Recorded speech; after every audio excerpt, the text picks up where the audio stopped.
নমস্কার। নাটকের নাম জুতো আবিষ্কার। রবীন্দ্রনাথ ঠাকুরের বিখ্যাত কবিতা জুতো আবিষ্কার অবলম্বনে নাটকটি মূলত একটি হাস্যরসাত্মক নাটক। এতে রাজা হবিচন্দ্র পায়ের ধুলো দূর করতে গিয়ে সারা রাজ্য চাকা দিয়ে ঢেকে ফেলার হাস্যকর পরিকল্পনা করেন। শেষে এক মুচির চামড়ার জুতো তৈরি করে সমস্যার সমাধান করেন। এটি রাজা ও মন্ত্রীর মূর্খতা ও সাধারণের বুদ্ধিমত্তার কাহিনী। দৃশ্য এক, রাজদরবার। রাজা হবুচন্দ্র সিংহাসনে বসে আছেন।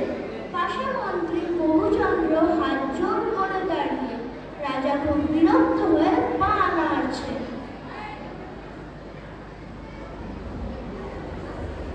শুনছো বাবু, কাল সারা রাত আমি ঘুমাতে পারিনি। শুধু একটাই চিন্তা, আমি এই পৃথিবীর রাজা, অথচ আমার গায়ে ধুলো লাগবে কেন? আমি যখন মাটিতে পা ফেলি, মাটি কেন আমার পা নোংরা করার সাহস পায়? মহারাজ, এটা তো অতি গুরুতর অভিযোগ। মাটির এত বড় স্পর্ধা। শোনেই কোনো, শুধু বসে বসে বেতন নিচ্ছ? যাও, এমন ব্যবস্থা করো যাতে আমার পায়ে আর ধুলো না লাগে। যদি এর সমাধান না হয়, তবে তোমাদের সবার গর্দান যাবে। দৃশ্য দুই, মন্ত্রী দুশ্চিন্তা ও পণ্ডিতদের সভা। রাজ্যের সব ঝাড়ুদার আর পণ্ডিতদের ডাকা হয়েছে।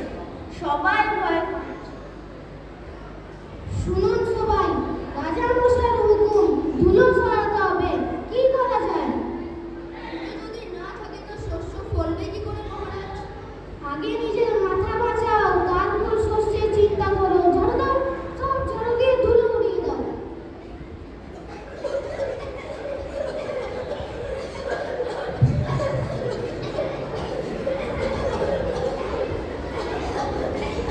ওরে থাম থাম, ধুলো তো কমলো না, উল্টে সারা রাজ্য ধুলোয় ঢেকে গেল। মহারাজ তখন চোখেও কিছু দেখতে পাচ্ছেন না। দৃশ্য তিন, ধুলো মারার দ্বিতীয় চেষ্টা, জল সেচন। বাবু, ধুলো দূর করতে পেরেছিলাম, তুমি তো পুরো রাজ্যটাকে অন্ধকার করে দিলে। আজ্ঞে মহারাজ, এবার জল দিয়ে ধুলো কাদা করে দেব, আর ধুলো উড়বে না। তাই কেন হয়? হুকুম দেওয়া হলো। মস্কে করে জল ঢালা শুরু হলো।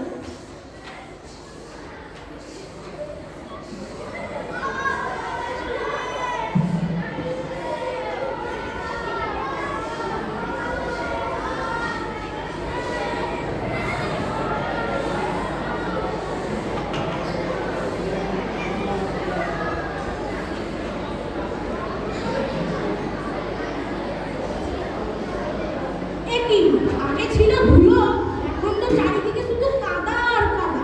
রাজ্যের মাছেরা ডাঙায় বসে আছে, আর ডাঙার লোক জলে ডুবে মরছে। কাজ না জানলে লোক দেখানো পাণ্ডিত্য করো না বাবু। দৃশ্য চার, অদ্ভুত সব সমাধান। সবার সব পণ্ডিতরা গোল হয়ে বসে আলোচনা করছে। মহারাজকে ঘরে বন্দি করে রাখা হবে, তিনি বাইরে না বেরোলে ধুলোও লাগবে না। না না, সারা পৃথিবীটা মাদুর দিয়ে ঢেকে দেওয়া যায়, কিংবা সব জায়গায় কার্পেট কেটে দিই। চামড়া দিয়ে ঢেকে দিলে কেমন হয়? সারা পৃথিবীটা চামড়া দিয়ে মুড়ে দেব, কিন্তু এত চামড়া জুতসই চর্মকার কোথায় পাবো? দৃশ্য পাঁচ, সমাধান ও জুতো আবিষ্কার।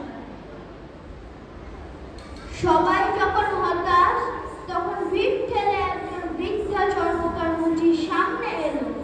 সে রাজা